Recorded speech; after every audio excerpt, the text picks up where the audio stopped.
Hello बच्चों, कैसे हैं आप? आशा है सब बच्चे बहुत अच्छे से होंगे। बच्चों, आज हम from hunting gathering to growing food chapter 2 history का पार्ट 2 करेंगे। तो बच्चों, हम अभी तक हमने पार्ट 1 में ये पढ़ा था कि जो अर्ली मैन था वो क्या बन गया था, किसान बन गया था। तो वो जब फसलें उगाने लगे तो उसके बाद उनको ये ज़रूरत फील हुई कि अब हमें जो अपना भोजन है उसको स्टोर भी करना चाहिए। तो क्या है ये storing of food? In many areas they began making large clay pot और वॉव बास्केट और dug pits into the ground और in order to store seeds in proper manner.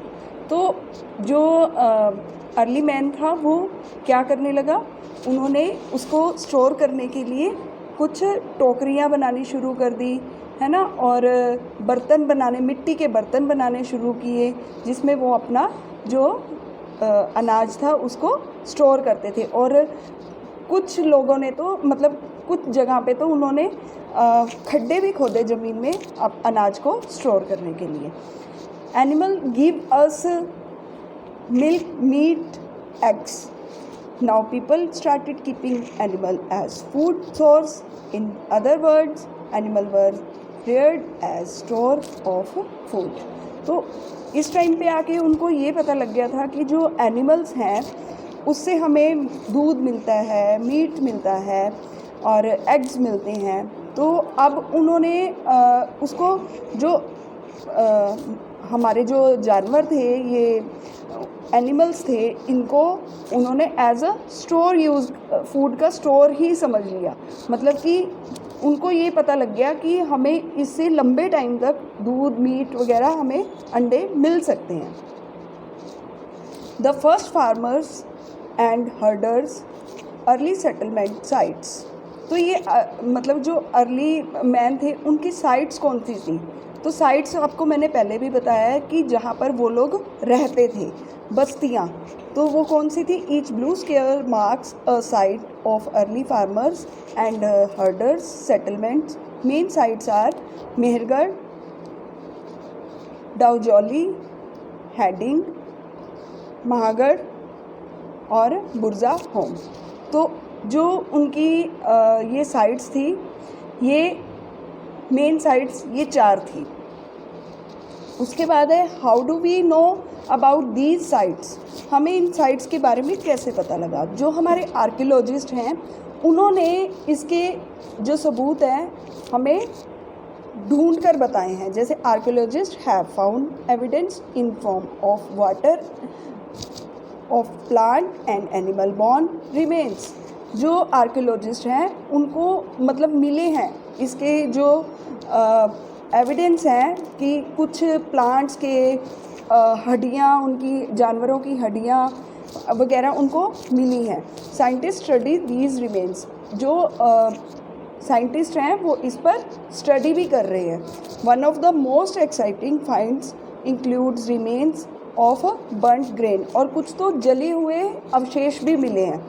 तो हो सकता है कि वो जले हुए अवशेष उन्होंने जानबूझकर जला दिए हों या किसी ने जला दिए हों। तो इस पे भी साइंटिस्ट जो हैं रिसर्च कर रहे हैं। They can also identify the bones of different animal. और जो आर्कियोलॉजिस्ट हैं उन्होंने आइडेंटिफाई भी किया है कुछ तो कि कुछ डिफरेंट टाइप के एनिमल्स के बोन्स। अब actual animal bones found at Neolithic site, जो नवपाषाण युग हमारा था वहाँ पर, उसमें हमें मतलब कि बहुत सारे जो एक्चुअल एनिमल, जो रियलिटी में थे एनिमल, उनकी हड्डियाँ भी मिली हैं। Towards a settle life. अब चलते हैं बसे हुए जीवन की तरफ। The archaeologist have found traces of huts और houses at some sites. For instance, in Burza home in present-day Kashmir, early people built pit houses which were dug into the ground with steps leading into them. These may have provided shelter in pit. तो जो archaeologist थे उनको उनके कुछ घर, झोंपड़ियाँ वगैरह भी मिली हैं इन साइट्स पे। तो वो क्या थी, बुर्जा होम थे, ठीक है। और आजकल जो बुर्जा होम है वो कहाँ पर है, कश्मीर में है। अर्ली पीपल बिल्ट पिट हाउसेस, और उन्होंने वहाँ पर पिट हाउसेस बनाए हुए थे, ज़मीन में गड्ढे खोदे हुए थे, जैसे आपको मैंने इस पिक्चर में भी दिखाया हुआ है।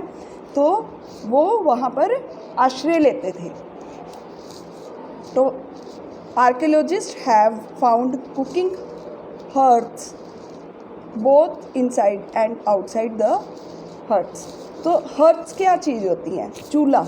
तो उन्होंने अपने जो अर्ली मैन थे उन्होंने अपने घरों में अंदर और बाहर में चूल्हे भी बनाए हुए थे। This means depending on the weather people cook food इधर इंडोर्स और आउटडोर्स। तो इसका मतलब है कि वो वेदर पे डिपेंड होता था कि उन्होंने खाना जो है वो अंदर बनाना है या बाहर बनाना है।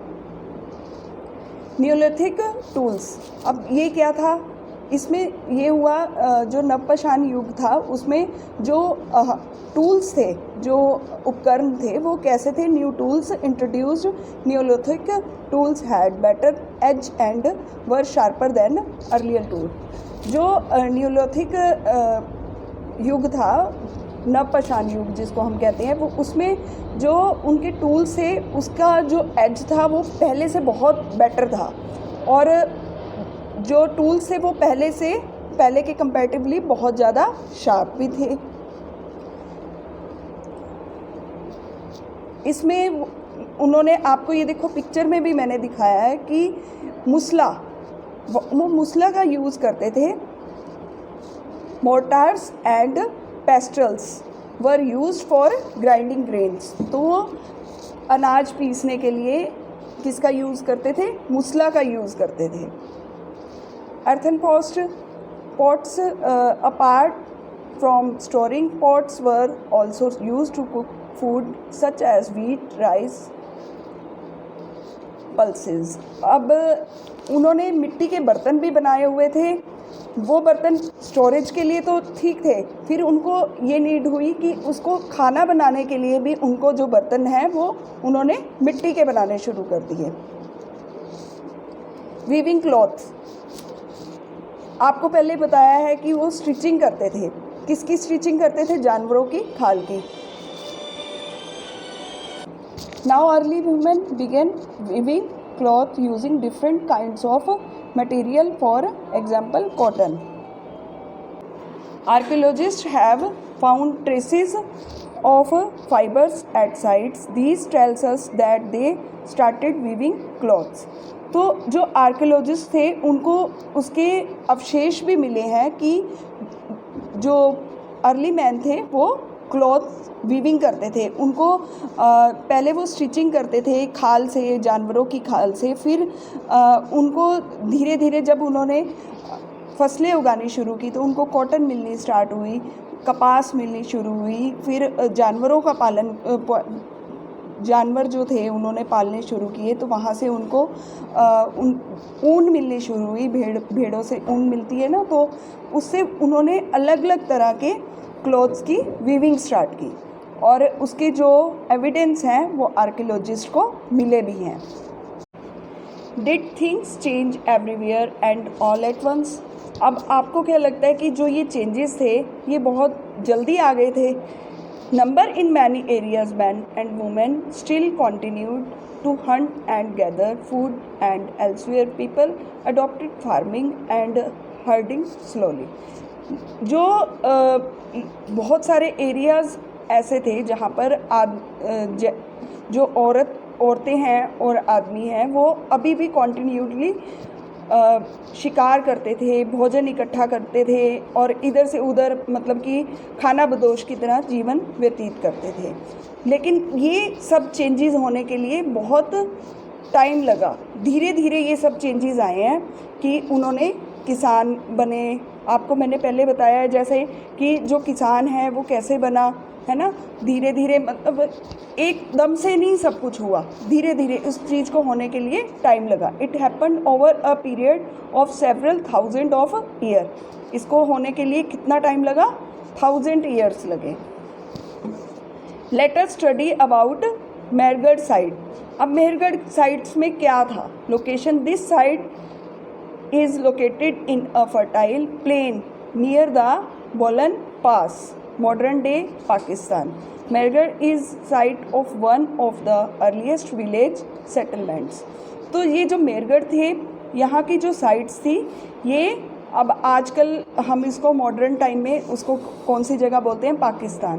तो ये जो साइट्स हैं ये पाकिस्तान में लोकेटेड हैं और यहाँ पर मतलब कि लोगों की एक बस्ती बन जाती थी। और मोस्ट जो हमारी Mehrgarh is site of one of the earliest village, ये एक सबसे पुराना विलेज है ये Mehrgarh site. Life in Mehrgarh. अब मेहरगढ़ में जो लोग थे वो कैसे रहते थे? People learn to grow wheat and barley here. They also learn to rear animals such as sheep and goats. At this site many animals bones were found, bones of wild animals such as the deer and pig, and also bones of sheep and goat were found.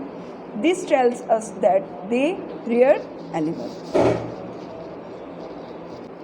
तो जो इस time में जो लोग थे उन्होंने क्या अनाज उगाना सीख लिया था, बहुत तरह के जानवरों को पालना सीख लिया था, उनका पीछा करना सीख लिया था। तो वो जानवर कौन से थे? इस साइट्स पर बहुत सारे जानवरों की हड्डियां भी मिली हैं और उन हड्डियों से ही हमें, जैसे वो जानवर थे डियर, पिग और अलग अलग तरह के जानवरों की हड्डियां मिली हैं और शीप। इससे हमें पता लगा है कि जो मेहरगढ़ में लोग रह रहे थे उन्होंने जानवरों का पीछा करना शुरू किया। Where did people live? अब सवाल उठता है कि जो लोग थे वो कहाँ रहते थे? People here built houses. We have found remains of square और rectangular houses. Each houses had 4 और more compartments, some of which may have been used for storage. तो जो यहाँ के लोग थे वो कहाँ रहते थे? रेक्टेंगुलर हाउसेज में रहते थे और उनकी जो शेप थी वो रेक्टेंगुलर या स्क्वायर थी और उसमें कम से कम भी 4 कमरे बने होते थे और उन कमरों में वो रहते भी थे और अपना खाना भी स्टोर करते थे, जैसा कि मैंने आपको पिक्चर में भी दिखाया। अब है what happened when some died. जब कोई मर जाता था तब वो क्या करते थे? When people die, their relative and friends generally pay respect to them. तो जब कोई मर जाता था तो वो उसको सम्मान देते थे। Archaeologists have found burials at the site. People buried their dead families members along with the jars or of food and clothes. They believe that after death person enters another world. तो जब उनका कोई रिश्तेदार या उनका कोई नज़दीकी कोई किसी की डेथ होती थी तो उसको सम्मान देते थे और उनका ये मानना था कि मरने के बाद जो इंसान हैं वो दूसरी दुनिया में जाते हैं और दूसरी दुनिया में जाने के लिए उनको खाने की भी ज़रूरत पड़ेगी और कपड़ों की भी ज़रूरत पड़ेगी। तो उनकी बॉडी के साथ वो जार्स और बॉटल्स, खाने की बॉटल्स और कपड़ों के जार्स भी वो रख देते थे, जिससे कि जो आर्कियोलॉजिस्ट हैं उनको उनके भी एविडेंस मिले हैं। तो बच्चों, उम्मीद है कि आपको ये लेसन बहुत अच्छे से समझ आ गया होगा। Thank you.